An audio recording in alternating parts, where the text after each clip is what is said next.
Don't Turn on the Light, from Spooky, Maryland. She commandeered the small study room in the basement of her dormitory as soon as she realized she would have to pull an all-nighter in order to prepare for tomorrow's final exam in history. Her roommate, Jenna, liked to get to bed early, so she packed up everything she thought she would need and went downstairs to study, and study, and study some more.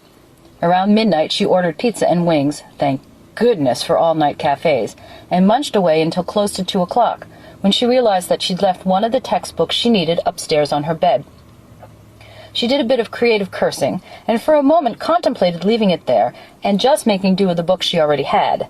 But she knew that her professor had relied heavily on the information in that particular text in the midterm exam.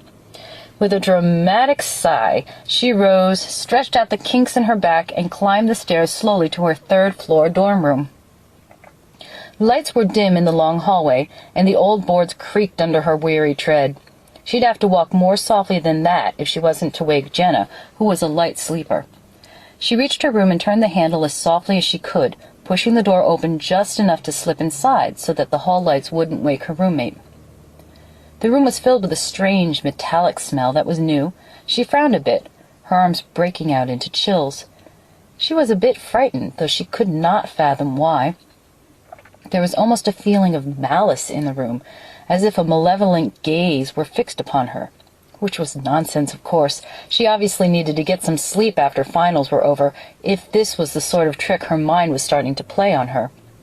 She could hear Jenna breathing on the far side of the room, a heavy sound, almost as if she had been running. Jenna must have picked up a cold during the last tense week before finals.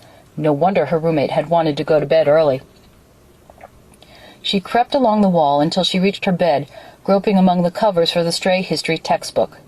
In the silence, she could hear a steady drip, drip, drip sound. She sighed silently. It must be the bathroom sink leaking again. Facilities had come to fix it just last week, but apparently they'd done a shoddy job. She'd have to call them again in the morning. Her fingers closed on the textbook. She picked it up softly and withdrew from the room as silently as she could. There was no change in Jenna's heavy breathing, so she must not have awakened her. Good. Her roommate needed the rest to recover from her cold. Relieved to be out of the room, she hurried back downstairs and collapsed into an overstuffed chair to peruse her book and take some more notes. The tedious hours ticked by. Around 6 o'clock, as it began to grow light outside, she decided that enough was enough. If she slipped upstairs now, she could get a couple hours' sleep before her 9 o'clock exam. Collecting her books and papers, she packed up her bag and trudged slowly up the stairs to her room, exhausted almost beyond bearing. The verse of the sun's rays were beaming through the windows as she slowly slid the door open, hoping not to awaken Jenna. Her nose was met by an earthy, metallic smell a second before her eyes registered the scene in her dorm room. Jenna was spread-eagled on top of her bed against the far wall, her throat cut from ear to ear, and her nightdress stained with blood. There was blood everywhere, spattered on the wall, saturating the bedclothes, and in a huge congealing pool on the floor under the bed. As she gazed at the room in shock, 2 drops of blood fell from the saturated blanket with a drip-drip noise that sounded like a leaky faucet. Vaguely, as if from a distance, she became aware of a horrible screeching sound. Scream after scream ripped through the building as regular as clockwork. Dimly she realized that she was the one wailing